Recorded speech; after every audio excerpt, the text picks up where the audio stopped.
Guys, so you see these scammers, right? They're not planning to stop anytime soon. So the best we can do is just keep you updated, right? So that you're not blind, you don't get to fall a victim, right? So if you're watching this, you're a writer, or not even just writers, if you do anything, you're a freelancer, your payment between you and your clients is it's not direct, right? You need to either use a third party software or something, or maybe you work with international clients and you do those kind of transaction in law. Then please listen to this, because these guys have found a new method of scamming people and they are utilizing it very well. Guys, I almost got scammed. Like, if after over 5 years of writing, of doing this, of dealing with international transactions and payments, someone still almost got me, then I feel I wonder what will happen to like a beginner, right? So this is why I'm putting out this video. I put out this video on my Instagram like 2 weeks ago, right? But then after that, somebody reached out to me to tell me that, oh, these people someone like that still tried to scam her. And I realized that I shared it on Instagram, I didn't share it on YouTube. So there are some people that haven't even heard about it.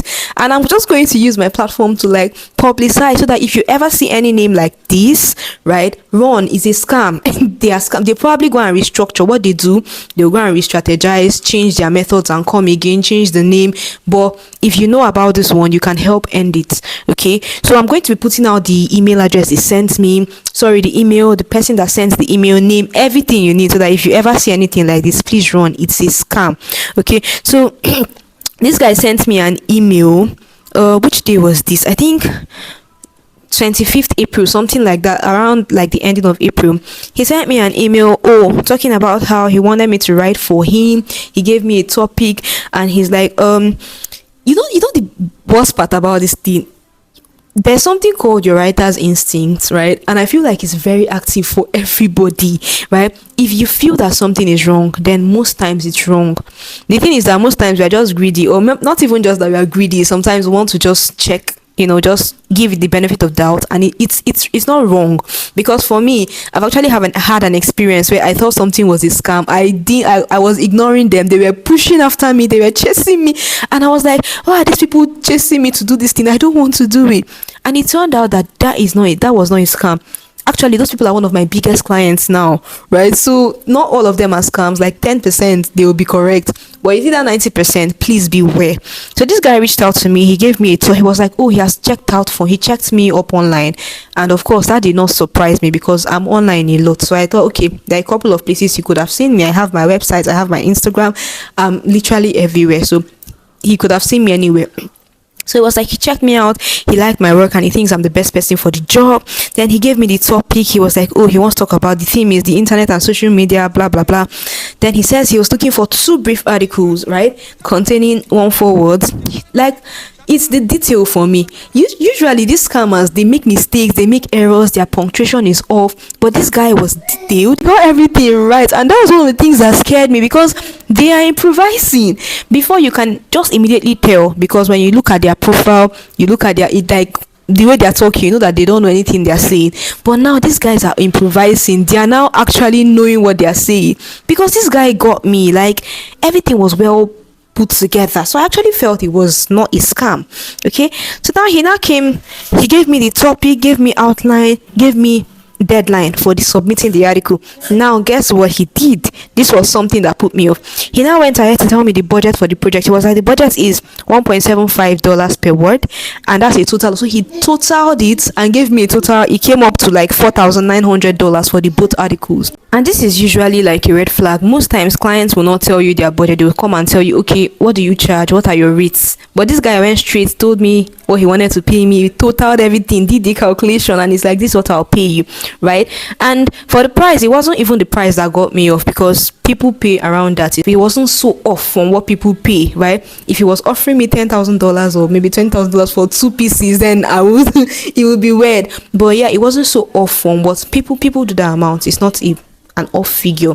So it wasn't really the amount that put me off. What put me off, what made me start rethinking, is the fact that he did the calculation, he told me everything, and I'm like, this is a bit too much. But guess what, guys, I still decided, let me try him out. Maybe he really knows what he's doing, and he just knows what he wants.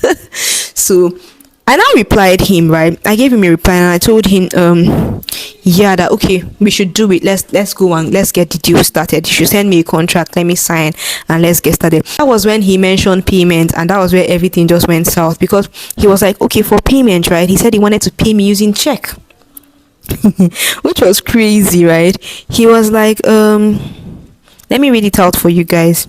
I'm proposing payment by cashier's check or bank certified check. Let me know if this is fine with you. So he wanted to pay me via check, and I'm like, no, this is not fine with me.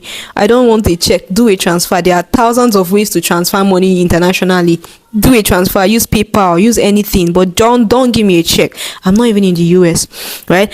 So when I told him I'm not fine with it, he was like, oh, that he understands that this is a digital age, right? But that his sponsors prefer traditional payment methods, so they're writing checks for everything. So they just prefer to just write checks for all their expenses so that they can track their expenses. And I'm like, okay. So what I did, right, and I told him, oh, I'm not in the US, so first off, right, I'm not in the US, so how does it work? Can you do a check transfer international, right? And he was like, oh, okay, that he didn't know I wasn't in the US. It's fine, thank me for my time.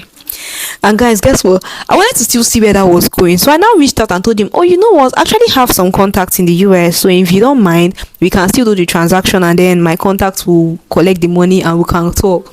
And he was like, sure, that's fine.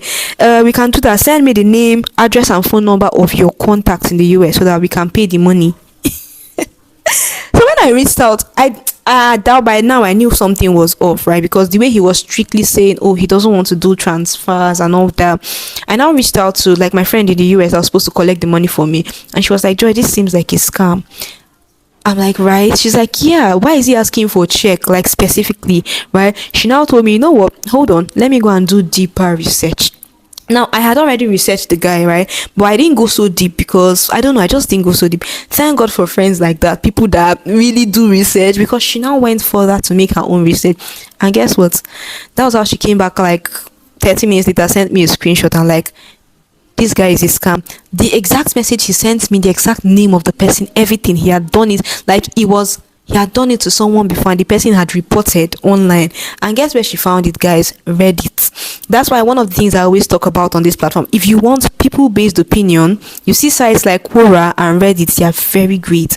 You find almost everything there, because people basically come and share their life experiences. If you've been scammed before, you come to Reddit and share. If you just receive money, you come there and share. If you have a new method like Reddit is how people express themselves. It's like Twitter, but like the more formal Twitter, right? So on Reddit, somebody had written on how this guy had scammed her and everything, and my friend just took a screenshot and sent it to me like, is this not your guy? And I was shocked, guys. I was like, that was literally my expression. I couldn't believe that this guy had gone to such lengths. So apparently what they would usually do is that they'll send you a bad check, right? And then it will come to your account, and you probably go and withdraw money and start using, thinking it's like your money.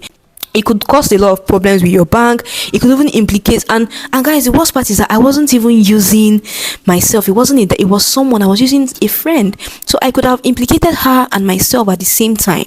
And it's so crazy the lengths people will go to just to scam somebody. That is the fact that we're just trying to earn a living. His email address is aprilcast1980@gmail.com. That's it. Once you see that email, you see that name, run.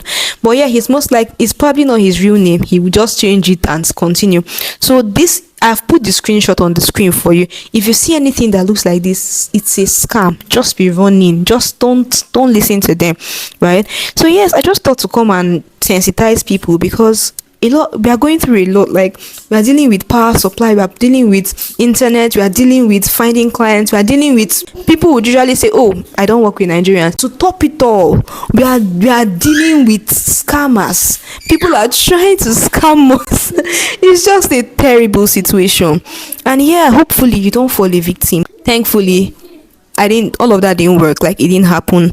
I wasn't scammed. I was pre-informed and I was able to beat it. So that's why I'm here giving you this video. So in case you watch this, there are scammers around, there's a new method, check their method. He might change his name, but once they ask for a check, they want to send a check and it's seeming very tacky, just back out. Okay, so yes guys, this is me informing you.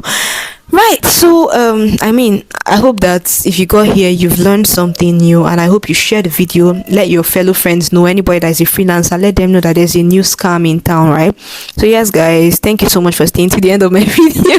Thank you for listening to my rants because I really needed to do this ranting. Thank you, and I'll see you in my next video. Bye.